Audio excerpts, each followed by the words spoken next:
اس پر اللہ تعالیٰ کا جتنا بھی ہو سکے ہم سب حضرات کو شکریہ ادا کرنا چاہیے، اس لیے کہ بہت سارے حضرات پچھلے سال آپ کے اس مدرسے کے اجلاس میں موجود تھے، یہاں پر تشریف فرما تھے، سامعین میں وہ بھی شریک تھے، لیکن ان سال اور اس سال وہ ہمارے درمیان میں نہیں ہے، اللہ کو پیارے ہو گئے ہیں۔ اسی طریقے سے ہمیں بھی معلوم نہیں ہے کہ آئندہ سال ہم زندہ اور حیات رہیں گے نہ رہیں، اور کل صبح کی نشست میں بھی ہم شریک ہو سکیں گے یا نہیں۔ حقیقی علم اس بات کا اللہ تعالیٰ کو ہے، اس لیے میرے بھائیوں ہمیں موقع کی قدر کرنی چاہیے، موقع کو غنیمت سمجھنا چاہیے۔ کہنے والے نے بہت خوب کہا ہے،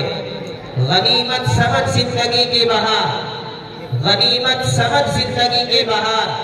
کہ آنا نہ ہوگا یہاں بار بار۔ آج اللہ تعالیٰ نے ہمیں یہ موقع عطا فرما دیا،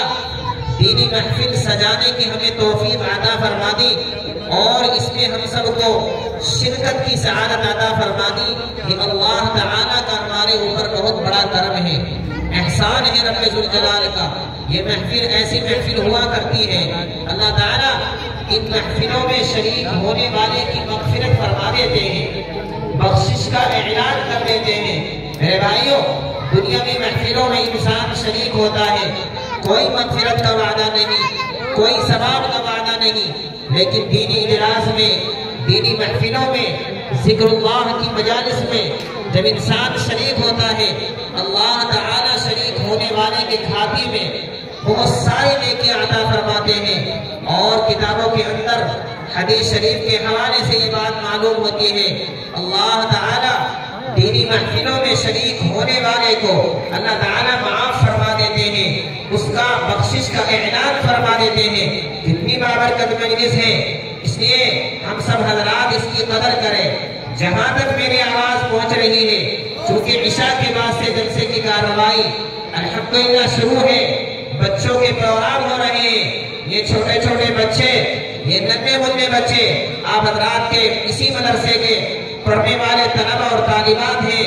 اسی مدرسے سے انہوں نے یہ تعلیم حاصل کی ہے کہ کس قدر جرأت کے ساتھ اور ہمت کے ساتھ اور حوصلے کے ساتھ یہ اپنی تقریر کو، اپنے مکالمے جات کو ہمارے سامنے پیش فرما رہے تھے۔ یہ انہی اساتذہ کرام کی محنت ہے، یہ انہی ذمہ داران کی محنت کا ثمرہ اور نتیجہ ہے۔ بہت سارے حضرات یہ معلوم کرتے ہیں اور سوچتے ہیں نہ جانے ہم مدرسے کے اندر اتنا تعاون کرتے ہیں، ہر سال ہم بہت سارا پیسہ چندے میں بھی دیتے ہیں، آخر مدرسے والے ہمیں کیا دیتے ہیں؟ مدرسے والوں نے آپ حضرات کو یہ بچیاں دی ہیں، مدرسے والوں نے تمہارے بچوں کو قرآن کریم دیا ہے، مدرسے والوں نے تمہارے بچوں کو حافظ قرآن بنایا ہے۔ یہ کتنی بڑی دولت ہے، اللہ تعالیٰ نے آپ حضرات کو اور آپ حضرات کے ان بچوں کو قرآن کریم کی دولت سے نواز دیا ہے، اور آپ حضرات کو مدرسے کا تعاون کرنے والا بنا دیا ہے۔ یہ بہت بڑی فضیلت کی بات ہے اور بہت بڑی سعادت کی بات ہے، اسے ہم کم نہ سمجھیں۔ اس لیے میرے بھائیوں بہت سارے حضرات ہمارے گھروں میں بیٹھے ہوئے ہیں، ابھی مہمانوں کی ضیافت میں لگے ہوئے ہیں، اور بیٹھکوں میں بیٹھ کر کے دنیاوی گفتگو میں لگے ہوئے ہیں۔ میرے بھائیوں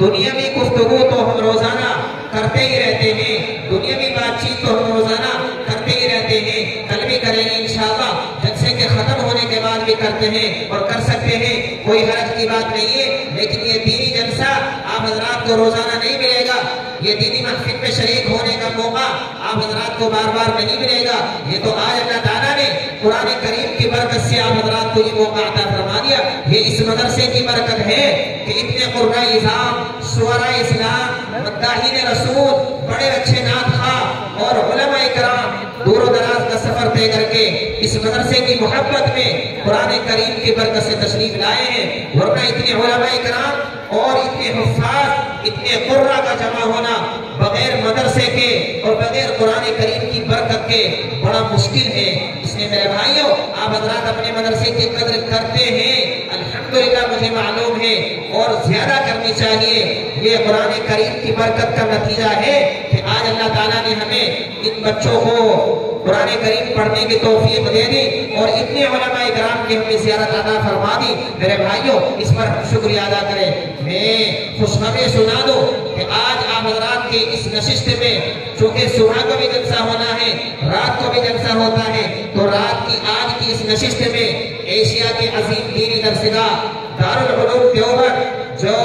ام المدارس ہے، تمام مدارس کی جسے ماں کہا جاتا ہے، جو بہت مشہور و معروف ادارہ ہے، بہت بڑا مدرسہ ہے، آپ حضرات جانتے ہیں ماشاءاللہ بہت سارے حضرات واقف ہیں۔ وہاں سے ہمارے علاقے کے مشہور و معروف عالم دین حضرت الحاج مولانا محمد حسین احمد صاحب دامت برکاتہ العالیہ، ناظم تعلیمات و استاد حدیث دارالعلوم دیوبند، الحمدللہ بہت جلد آپ حضرات کے درمیان رونق اسٹیج ہوں گے، بہت جلد آپ حضرات کے درمیان تشریف لانے والے ہیں۔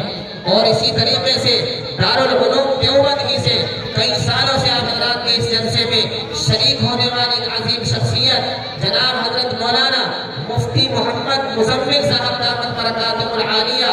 بدایونی دامت برکاتہ العالیہ بھی الحمدللہ تشریف لا چکے ہیں۔ وہ بھی دارالعلوم دیوبند کے استاد تفسیر و فقہ ہیں۔ الحمدللہ بڑی بڑی کتابیں قرآن کریم کی تفسیر حضرت والا پڑھاتے ہیں دارالعلوم دیوبند کے اندر، اور کئی سالوں سے میں دیکھتا ہوں آپ حضرات کے جلسے میں شریک ہونے کے لیے تشریف لاتے ہیں۔ تو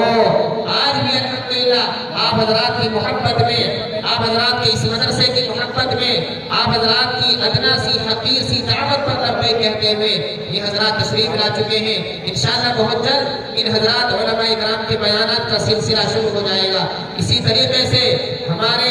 بزرگ شخصیت، بڑے عالم دین اور بہت قدیم ترین عالم دین جو ان ہمارے علاقے کے اکثر علماء کے استاد و اساتذہ ہیں، جناب حضرت مولانا شرافت علی صاحب بھینسریڈی والے مظفر نگر سے تشریف لاتے ہیں۔ آپ حضرات میں جتنے بڑے ہیں الحمدللہ ان سے اچھی طریقے سے واقف ہیں۔ ہر سال آپ حضرات کے اس جلسے میں شریک ہونے کے غرض سے تشریف لاتے ہیں۔ الحمدللہ آج میں تشریف لا چکے ہیں۔ اس لیے آپ حضرات سے درخواست ہیں، جو حضرات ہمارے باہر ہیں ان سے درخواست ہیں بالکل بھی تاخیر نہ کریں۔ اپنے قاری قرآن کو آپ حضرات کے درمیان پیش کرنا چاہتا ہوں۔ اب بھی جو حضرات ہمارے باہر ٹہل رہے ہیں اور باہر گھوم رہے ہیں، بیٹھکوں پر بیٹھے ہوئے ہیں، مہمانوں کے ساتھ گفتگو میں لگے ہوئے ہیں، ان سے درخواست ہے میزبان خود بھی آئے اور اپنے مہمانوں کو ساتھ لے کر تشریف لائے اور آ کر کے یہاں جلسگاہ میں شریک ہو جائے، سامعین میں شریک ہو جائے۔ میرے بھائیوں، اللہ کے نبی صلی اللہ علیہ وسلم نے فرمایا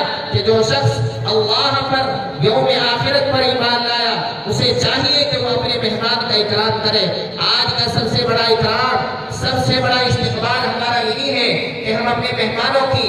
زبانی ہونے والے قرآن و حدیث کی روشنی میں دین کی باتوں کو سماعت کریں، اور یہ شعراء اسلام، یہ قرآن اسلام جو تشریف لائے ہیں، ان کی باتوں کو، قرآن کریم کی تلاوت کو، ان کے اشعار کو ہم توجہ کے ساتھ سماعت کریں، عمل کی نیت سے بیٹھیں۔ اور جو حضرات یہاں تشریف لے آئے ہیں، میں ان سب حضرات سے کہتا ہوں، حدیث شریف میں آتا ہے انما الاعمال بالنیات، کہ اعمال کا دار و مدار نیتوں پر ہے، اس لیے ہم سب نیتوں کو درست کریں۔ ہماری نیت یہ ہونی چاہیے آج کے ہمارے اس مدرسے کے عظیم اسٹیج سے جو دین کی باتیں قرآن و حدیث کی روشنی میں ہمیں سننے کو ملے گی، انشاءاللہ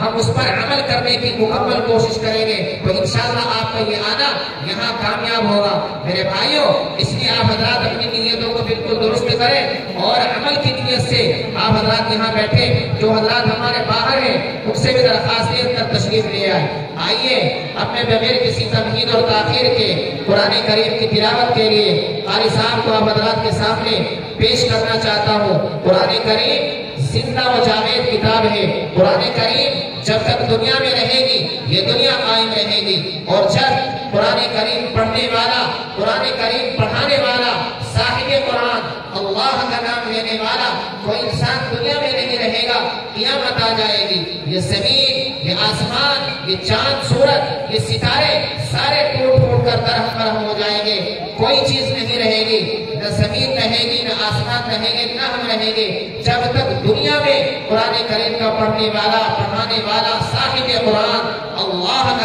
کرنے والا اگر ایک انسان میں قائم رہے گا، یہ دنیا جیسے ہم چلتے ہوئے سے دیکھ رہے ہیں، سورج اپنے وقت پر نکلتا ہے، دن اپنے وقت پر نکلتا ہے، رات اپنے وقت پر آتی ہے، ہوا اپنے وقت پر چلتی ہے، بارشیں اپنے وقت پر ہوتی رہتی ہے،